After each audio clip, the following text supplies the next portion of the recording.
Dewan Guru Besar Universitas Indonesia akhirnya membatalkan disertasi dari Bahlil Lahadialah.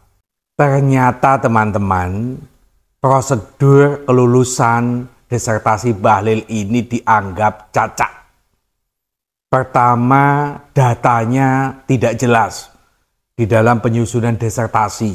Yang kedua, kelulusannya terlalu cepat tanpa memenuhi standar akademik. Menurut saya, kasus ini menjadi sebuah presiden buruk di mana ada kampus besar, negeri lagi. Tiba-tiba pat gulipat ada permainan karena yang sekolah ini seorang menteri, tiba-tiba dipercepat. Wis memenuhi syarat gak nomor 17 yang penting lulus. Sungguh memalukan, miris. UI yang dikenal integritas ternyata dalam tanda petik ini bisa dikatakan transaksional. Sopo sing duwe jabatan, siapa punya uang bisa cepat lulus. Tapi akhirnya dibatalkan. Kalau punya malu, mestinya menteri ini mundur. Kalau punya malu. Kalau punya malu, siapa-siapa yang meloloskan mundur dari dosen Universitas Indonesia. Dan menurut saya tidak cukup disertasi ini dibatalkan. Tapi mereka-mereka yang meloloskan, mereka-mereka yang melanggar etik harus dipecat. Harus diberhentikan dengan tidak hormat. Makanya teman-teman, kalau ada pejabat gelarnya doktor, gelarnya S2, nggak usah terlalu dipercaya. Jangan-jangan melanggar kode etik. Yang penting punya gelar doktor, insinyur ABC. Gelarnya numpuk di belakang, namanya itu. Menurut saya, kasus ini harus menjadi perhatian kita betapa kampus-kampus ternama tidak baik-baik saja, gampang atau mudah sekali meloloskan gelar seseorang tanpa memenuhi syarat akademik. Oleh karenanya, ketika kamu ketemu pejabat ngomongnya pinter, ojo dipercaya dhisik. Jangan-jangan gelarnya pun dia dapat jual beli.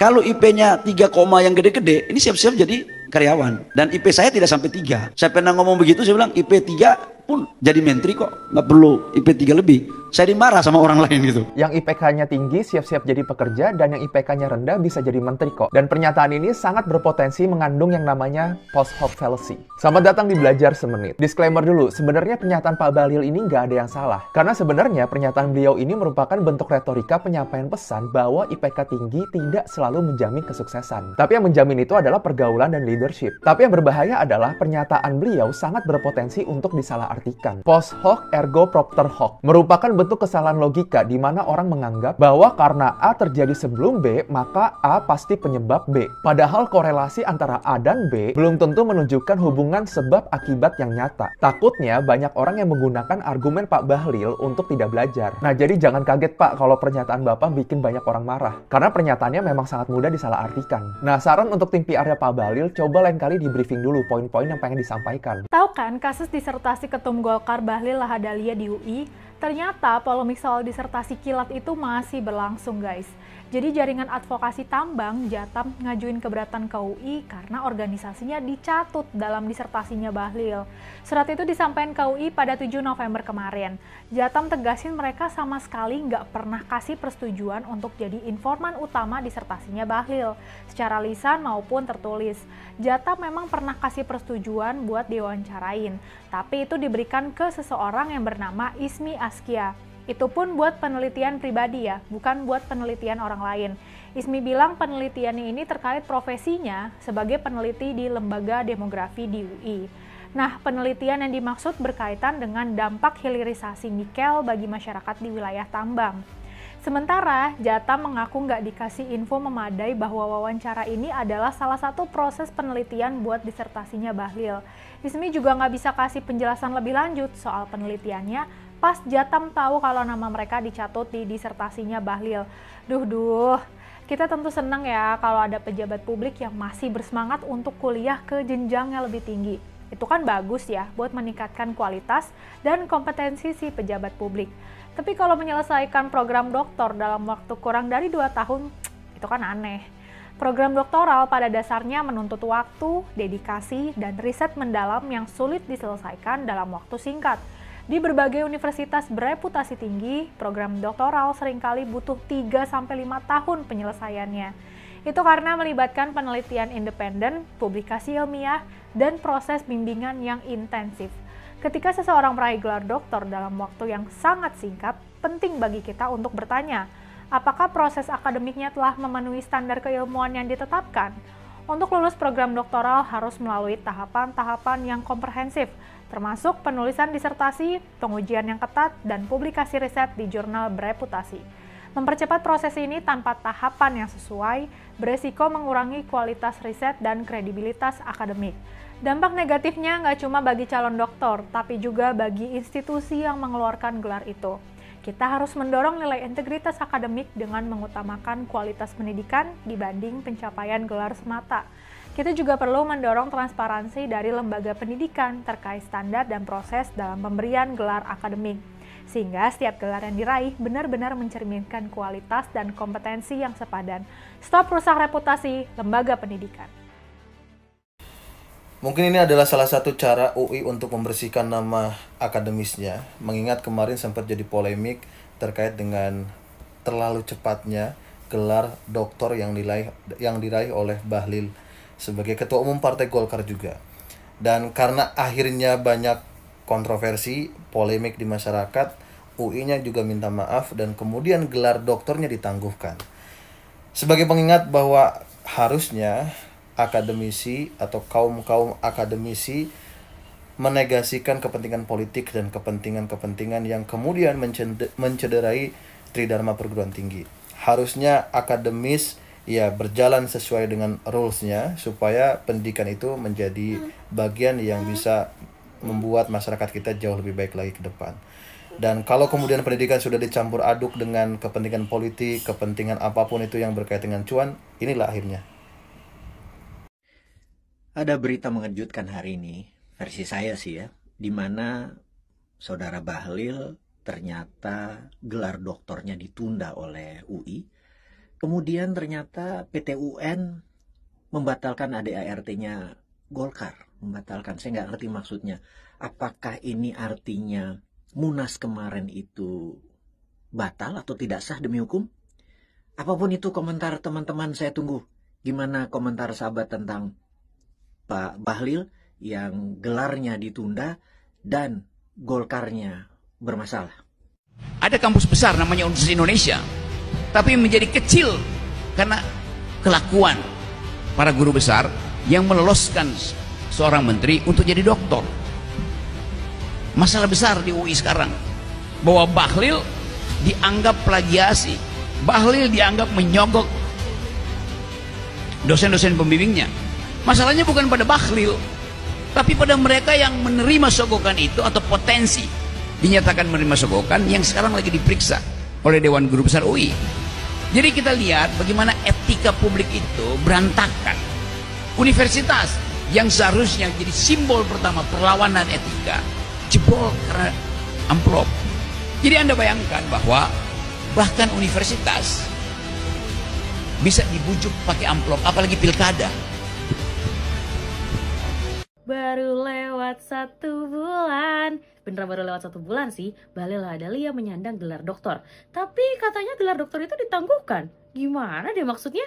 Iya, jadi Universitas Indonesia menangguhkan kelulusan program doktor Sekolah Kajian Strategik dan Global Bahlil Lahadalia. Keputusannya diambil pada 12 November 2024. Kalau gitu ada kesalahan dong dalam pemberian gelar doktor Bahlil. Betul, dilansir Tempo.co pada 13 November 2024, UI mengakui adanya kesalahan dari pihak universitas dalam pemberian gelar doktor terhadap Bahlil. Oke. Terus kayaknya ada protes gitu ya di UI. Soalnya aku lihat tuh di media sosial ada spanduk-spanduk soal Bahlil. Itu beneran? Iya, kelompok-kelompok dosen, kalangan profesor, mahasiswa, alumnus, dan BEM memprotes keras gelar untuk Bahlil itu. Spanduk yang kamu bilang itu betul, diunggah juga di Instagram resmi BEM UI. Wow, kalau dari Bahlil gimana? Ada pernyataan nggak setelah gelarnya ditangguhkan? Bahlil bilang kalau dalam pemahamannya gelar doktornya nggak ditangguhkan, melainkan jadwal wisudanya yang memang ditetapkan pada Desember 2024. Maksudnya? Nggak ngerti. Jadi Bahlil bilang bisa dinyatakan lulus menjadi dokter setelah yudisium, sementara jadwal yudisiumnya di bulan Desember. Oke. Kalau udah kayak gitu, apa yang terjadi setelah gelar dokter Bahlil ditangguhkan? Dilansir Tempo pada 15 November 2024, setelah rapat koordinasi pada 12 November 2024, ada 3 butir kesimpulan. Yang pertama, kelulusan Bahlil ditangguhkan. Terus yang kedua, Dewan Guru Besar UI akan melakukan sidang terhadap potensi pelanggaran yang dilakukan dalam proses pembimbingan mahasiswa program doktor di SKSG. Yang ketiga, yang terakhir, UI bakal menunda sementara penerimaan mahasiswa baru di SKSG hingga audit terhadap tata kelola dan proses akademik SKSG selesai dilaksanakan. Oh gitu. Kira-kira gelar doktornya bakal balik nggak ya? Kan bukan hilang, tapi ditangguhkan. Drama gelar Dr. Bahlil akhirnya selesai. Dewan Guru Besar UI memutuskan kalau Bahlil melakukan 4 pelanggaran akademis. Pelanggaran akademis yang pertama dilakukan Bahlil adalah ketidakjujuran akademis. Bahlil terbukti tidak transparan dalam pengambilan data atau tanpa persetujuan pihak terkait. Yang kedua, pelanggaran standar akademik. Bahlil dapat lulus dalam waktu singkat tanpa memenuhi syarat. Pelanggaran yang ketiga adalah perlakuan khusus. Bahlil dalam proses bimbingan dan kelulusan mendapatkan keistimewaan. Dan yang terakhir, konflik kepentingan. Promotor dan kopromotor Bahlil terkait dengan kebijakan yang diambil oleh Bahlil. Bahlil pun mendapatkan sanksi yang berat. Yang pertama, disertasi Bahlil dibatalkan dan wajib mengulang penulisan disertasi dengan topik baru. Dan promotor dan kopromotor Bahlil mendapatkan teguran keras dengan diberikan sanksi larangan mengajar dan penundaan kenaikan pangkat. Menurut lo, dengan adanya pelanggaran akademik yang dilakukan Bahlil ini, kira-kira Prabowo bakal nge-reshuffle Bahlil nggak? Tulis di kolom komentar. Kelulusan Bahlil ini memang penuh kejanggalan. Saya kembali dulu ke masa studi. Masa minimal studi doktoral di SKSG adalah 2 tahun atau 4 semester. Bahlil menyelesaikannya dalam waktu 3 semester atau 20 bulan. Ini sudah sangat bisa dipersoalkan. Terus terang saya agak bingung dengan keputusan UI mengizinkan Bahlil menyelesaikan masa studi secepat itu. Kan sebenarnya bisa ditunggu 4 bulan lagi lah agar peraturan tidak dilanggar. Bahlil sendiri rasanya nggak perlu lulus secepat itu. Sekarang saja sudah beredar meme bahwa Bahlil memecahkan rekor muri. Ini jelas tidak beredar untuk memuji, melainkan mengejek. Selain soal pelanggaran aturan, yang juga diragukan adalah apa iya Bahlil memang bisa menyelesaikan sebuah disertasi dan persyaratan lain dalam waktu secepat itu. Program yang diikuti Bahlil adalah program riset non-kuliah. Jadi selama 3 semester masa studinya, Bahlil tidak perlu ikut kuliah. Dalam program riset, Bahlil hanya perlu membuat dan memuat karya tulis ilmiah di jurnal-jurnal bereputasi sebelum kemudian akhirnya membuat disertasi. Syaratnya 1 jurnal internasional dan 2 jurnal nasional. Perlu dicatat, hanya menulis di jurnal itu tidak berarti lebih gampang dibandingkan harus ikut sejumlah mata kuliah di kelas. Dalam dunia akademis ada 2 tipe jurnal, jurnal bereputasi baik dan jurnal abal-abal yang biasa disebut sebagai jurnal predator. Untuk bisa dimuat di jurnal predator, kualitas artikel tidak perlu tinggi. Yang penting penulis bersedia bayar jutaan rupiah kepada pengelola jurnal. Dulu kasus macam ini lazim terjadi, tapi sekarang di Indonesia, baik di UI maupun di banyak perguruan tinggi lainnya, kontrol diperketat. Artikel ilmiah hanya bisa diterbitkan di jurnal-jurnal bereputasi baik. Jurnal-jurnal semacam ini punya editor yang ketat memeriksa artikel-artikel yang mereka terima. Kalau jurnal internasional, para editornya bahkan datang dari sejumlah negara yang memiliki tradisi akademis yang terhormat. Kembali ke Bahlil, dia harus menulis 1 artikel di jurnal internasional, 2 artikel di jurnal nasional, dan menulis sebuah disertasi. Ini bukan pekerjaan sederhana, apalagi kalau dilakukan hanya dalam waktu kurang dari 2 tahun. Selama ini ada banyak mahasiswa program master dan doktoral di UI yang terhambat masa kelulusannya karena tidak kunjung bisa menembus jurnal-jurnal tersebut. Tulisan-tulisan yang dikirim itu akan dikomentari, diminta diubah, atau dibongkar, atau bahkan ditolak para editor yang kritis. Itu bisa berulang kali bolak-balik antara penulis dan redaktur jurnal. Dan khusus untuk jurnal internasional, bahasa yang digunakan tentu adalah bahasa Inggris. Dari jawaban UI, dikatakan Bahlil sudah memenuhi persyaratan pemuatan tulisan di jurnal-jurnal ini. Pertanyaan berikutnya, mungkinkah Bahlil sambil menulis 3 artikel jurnal bisa menyelesaikan disertasinya dalam 20 bulan? Saya akan jawab mungkin, tapi harus dengan sejumlah kondisi. Bahlil sendiri itu menulis disertasi berjudul Kebijakan, Kelembagaan, dan Tata Kelola Hilirisasi Nikel yang Berkeadilan dan Berkelanjutan di Indonesia. Kalau dilihat dari judulnya, saya merasa disertasi ini cuma sekedar mendeskripsikan, melaporkan, menggambarkan proses hilirisasi nikel di Indonesia. Jadi terkesan tidak menjawab dua pertanyaan penting dalam sebuah disertasi, yaitu mengapa dan bagaimana. Tapi saya tidak ingin terlalu cerewet juga mengomentarinya, apalagi karena saya belum membacanya. Yang penting, topik yang dipilih ini memang bisa dengan lebih mudah digarap Bahlil dalam hal ketersediaan datanya. Bahlil adalah seorang Menteri Energi dan Sumber Daya Mineral, dan karena itu mencari data tentang hilirisasi nikel bukanlah sesuatu yang terlalu sulit dilakukan. Namun, ketersediaan data bukan satu-satunya persoalan.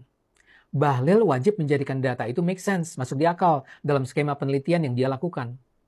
Dalam tahap inilah proses penulisan disertasi, serta juga jangan lupa ya 3 artikel ilmiah yang dia lakukan menjadi semakin tidak mudah. Bahlil harus menjalani 3 tahap pra-disertasi. Mula-mula dia harus menulis proposal yang harus diuji dan disetujui oleh sejumlah mungkin 5 atau 7 atau lebih doktor di bidang terkait. Dalam tahapan ini akan ditunjuk promotor dan 1 atau 2 co-promotor alias pembimbing. Kalau dinyatakan lulus, Bahlil harus mengikuti arahan yang diberikan dan mulai mengumpulkan data untuk dianalisis. Pada tahap kedua, setelah data selesai dikumpulkan, Bahlil harus mempresentasikan data yang dikumpulkannya kepada tim penguji. Kalau dianggap oke, penelitian bisa dilanjutkan di bawah bimbingan para promotor. Begitu disertasi nampak sudah hampir rampung, Bahlil harus diuji dalam pra-promosi. Kalau dianggap layak, Bahlil diizinkan maju dalam tahap promosi doktor di mana dia harus mempresentasikan hasil penelitiannya di depan publik. Saya menggambarkan proses di atas dengan cara yang sangat simpel. Dalam prakteknya, ini adalah proses yang luar biasa sulit. Bahlil itu harus membaca secara kritis hasil-hasil studi sebelumnya, membaca kritis artikel dan buku terkait, melihat kelemahan dan keunggulan materi-materi itu, mengaitkannya dengan data yang sudah dimiliki, mencari lebih banyak data, berdiskusi dengan tim promotor, menganalisis dan mempresentasikan data untuk menjawab pokok permasalahan, serta menulisnya sebagai sebuah disertasi yang sistematis, kritis, dan komprehensif. Proses penulisan disertasi dan jurnal ilmiah tersebut tidak akan mudah dilakukan oleh seseorang yang tidak bergelut dalam dunia akademis. Logika seorang peneliti, seorang ilmuwan, seorang dosen berbeda dengan logika kita pada umumnya. Masalah dengan Bahlil, dia tidak dikenal punya latar belakang keterlibatan di dunia akademis. Dia itu lulus S1 dari Sekolah Tinggi Ilmu Ekonomi Port Numbai di Jayapura pada 1998 dan S2 Ekonomi di Universitas Cendrawasih. Tapi dia bukan seorang dosen, bukan seorang peneliti, bukan seorang ilmuwan. Hal ini saja sebenarnya membuat saya bertanya-tanya, buat apa ya sebenarnya Bahlil ikut program doktoral di UI? Yang ingin jadi dokter biasanya adalah ilmuwan, peneliti, dosen, atau mereka yang terlibat dalam dunia perguruan tinggi. Tapi kalau saya mempertanyakan ini, saya kan juga harus mempertanyakan motivasi orang seperti SBY, Hasto Kristianto, Raffi Ahmad tentang kenapa mereka ingin jadi dokter. Karena itu kita lewati saja pertanyaan itu. Yang terpenting adalah tadi, bisakah Bahlil dengan latar belakang itu menjalani proses sulit menulis disertasi dan 3 artikel ilmiah dalam waktu 20 bulan? Ingat ya, Bahlil adalah seorang menteri dan politisi yang aktif di Golkar. Kita mungkin membayangkan waktu dia itu sudah digunakan untuk pekerjaannya mengurus kementerian dan artinya mengurus negara. Dia harus rapat, mendiskusikan perkembangan, bertemu orang, jalan ke daerah, dan seterusnya dan seterusnya. Jadi di mana waktunya untuk menulis disertasi? Itu yang saya anggap janggal. Tapi janggal tentu saja bukan berarti tidak mungkin. Saya duga Bahlil dibantu oleh sebuah tim yang sangat mungkin adalah para pembantunya di kementerian. Ini bukan joki dan bukan plagiat. Jadi Bahlil memimpin saja penulisan disertasi ini, tapi yang menggarap detailnya adalah timnya ini. Timnya diminta membuat proposal, memperbaiki proposal, mencari data, mengumpulkan data, menganalisis data, mewawancarai narasumber, dan kemudian seluruh temuan itu dikumpulkan sebagai laporan disertasi. Bahlil bukannya tidak terlibat. Saya membayangkan dia membaca laporan timnya, memberi catatan untuk diperbaiki, mungkin mengoreksinya sendiri, berdiskusi dengan tim promotor, menyampaikan masukan promotor pada tim, dan berakhirnya mempresentasikannya kepada UI. Kalau Bahlil dibantu dengan tim yang bekerja keras dan cepat semacam itu, sangat mungkin Bahlil menyelesaikan gelar doktornya dalam 20 bulan. Tapi tentu saja pandangan saya ini memang bersifat spekulatif. Karena itu saya setuju dengan rencana Dewan Guru Besar UI untuk membentuk tim investigasi menyelidiki kasus Bahlil ini. Perlu dipelajari apakah memang proses penulisan disertasi ini berlangsung dengan cara yang bertanggung jawab. Jangan sampai Bahlil menjadi korban fitnah yang tidak berdasar. Tapi jangan juga proses pendidikan di perguruan tinggi Indonesia dikorbankan. Beliau dipilih jadi Menteri Investasi. Biasanya Menteri Investasi, ya kan, itu lulusan universitas di Amerika.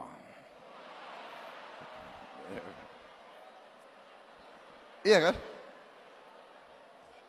Harvard University atau Stanford, atau Berkeley. Kalau nggak Amerika, minimal Inggris lah.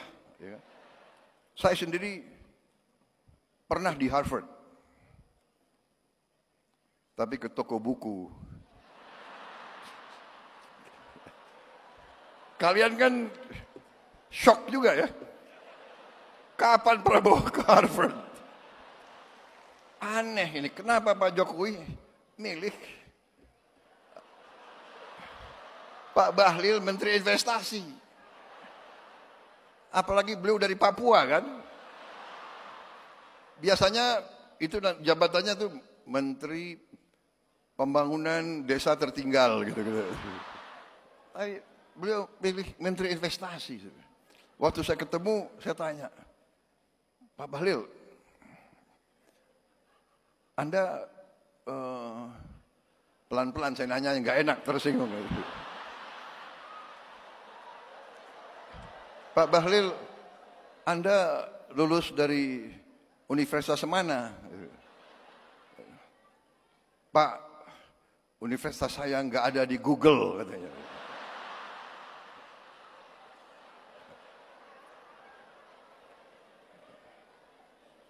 Habis itu, Anda kalau ketemu investor asing gimana? Ya kan? Saya nggak mau tanya, Anda bahasa Inggrisnya bagus nggak? Gitu kan?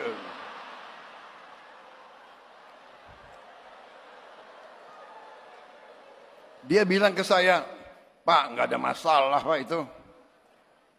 Itu pengusaha pejabat dari Korea juga nggak bisa bahasa Inggris. Dia bilang gitu. Dari Jepang juga nggak bisa bahasa Inggris. Jadi saya punya 4 penterjemah, dia bilang. Kalau saya jadi presiden, saya malu mempunyai anak buah yang telah membuat kerikuan dalam sistem administrasi ketatanegaraan ini. Dan yang bersangkutan nggak malu ya jadi beban Presiden Prabowo itu. Kalau Presiden Prabowo tidak mau memecat karena dia juga kebetulan ketua umum partai, Mbok Yao tahu diri untuk mundur. Saya mundur, saya ternyata terbukti curang. Disertasi doktoral saya curang. Wah, plot twist. Gelar Dr. Bahlil dicopot karena melanggar aturan. Gokil. UI beneran jaga reputasinya ya. Kira-kira Bahlil bakal dicopot juga nggak ya jabatannya? Copot lah. Ternyata Dewan Guru Besar UI mengungkapkan ada 4 pelanggaran akademik dalam kasus gelar Dr. Menteri ESDM Bahlil Lahadalia. Buset, serius nih. Oke, mari kita selidiki. Ada 4 faktor dari hasil sidang etik DGB UI, yaitu 1. Ketidakjujuran akademik, yang dimana pengambilan data tanpa izin dan tidak transparan. 2. Pelanggaran standar akademik, lulus dalam waktu singkat tanpa memenuhi syarat. 3. Perlakuan khusus, proses bimbingan dan kelulusan dapat keistimewaan. 4. Konflik kepentingan, promotor dan kopromotor terkait dengan kebijakan Bahlil. Sekelas pejabat loh, kuliahnya pakai joki. Menteri Indonesia kayak gini nih, gue juga mau. Karena kecurangan ini, Bahlil diberi sanksi dengan pembatalan disertasi dan wajib ditulis ulang dengan topik baru. Nggak cuma itu aja, DGB UI beri teguran keras, larangan mengajar sampai penundaan kenaikan pangkat dosen terkait. Ini gelar akademik aja didapetin lewat keistimewaan. Gimana kebijakan yang dia buat ya? Halo Presiden, ini menterinya ada yang curang nih, nggak mau dicopot aja. Menteri ini ketahuan pakai joki tapi malah dibilang layak dapat rekor muri. Kok bisa sih Pak Bahlil nggak punya S1 dan S2 yang terdaftar di Dikti, langsung loncat S3 dapat gelar doktor dari UI cuma kuliah 1,5 tahun? Emang bisa kalau nggak ada yang bantuin, bukannya menteri kerjaannya sibuk? Ternyata 95% disertasinya jiplakan, hasil mencuri dari skripsi UIN Syarif Hidayatullah Jakarta. Kok bisa ketahuan emang jokinya kurang profesional? Ternyata nama jokinya Alfian Sandy Yustian dan dia lupa menghapus namanya di metadata file disertasi itu. Supaya cepat selesai, Alfian juga ngerjainnya keroyokan, dibantu dengan 5 rekannya yang bekerja di Kementerian Pak Bahlil. Tapi kok Pak Bahlil bisa lulus pas ujian disertasi? Ternyata Pak Chandra sebagai promotor studi Pak Bahlil ingin membalas jasa karena sudah diangkat menjadi komisaris BUMN di Februari 2023 dan bertepatan dengan waktu mulai studi Pak Bahlil. Oh terbongkar ya, pantas Rocky Gerung marah karena sistem pendidikan di Indonesia diacak-acak. Emang kenapa kalau pakai gelar instan emang merugikan negara? Bisa lihat 500T menguap karena Indonesia impor minyak dan gas dari kebijakan yang dibuat. Ada juga pembengkakan anggaran karena penyalahgunaan penyalahgunaan kekuasaan. Misalnya menaikkan tunjangan Kementerian ESDM karena telah membantu Pak Bahlil. Bahkan karena punya gelar doktor ini, Pak Bahlil kembali lagi diangkat menjadi menteri. Makanya alumni UI membuat petisi untuk menuntut kaji ulang gelar doktor Pak Bahlil. Kalau kamu mau ikutan, kamu juga bisa ke website mentorpolitik.id/petisi, lalu baca dan tanda tangan petisinya. Menteri ini terancam ditendang dari kabinet karena gelar dan disertasinya bermasalah. Kok bisa sih Pak Bahlil lulus dari UI nggak sampai 2 tahun, sekarang malah diadili di sidang etik? Ternyata ini karena disertasi Pak Bahlil nyolong data dari narasumber dan digunakan secara tidak transparan. Bahkan sebenarnya studinya tidak lulus syarat akademik, tapi bisa lulus cepat dan dapat gelar instan. Parahnya Pak Bahlil mendapatkan keistimewaan saat bimbingan, bahkan bisa memilih dosen penguji. Ini terjadi karena ada konflik kepentingan dari promotornya yang ingin mendapatkan keuntungan dari kebijakan yang dibuat oleh Pak Bahlil. Anehnya, dari 4 pelanggaran tersebut, Pak Bahlil tetap santai, bahkan suka memberikan nasihat buat apa IPK tinggi-tinggi kalau 2,7 bisa jadi menteri. Gimana menurut kamu? Aku suka membongkar rahasia menteri titipan Jokowi. Follow dulu, nanti aku lanjutin.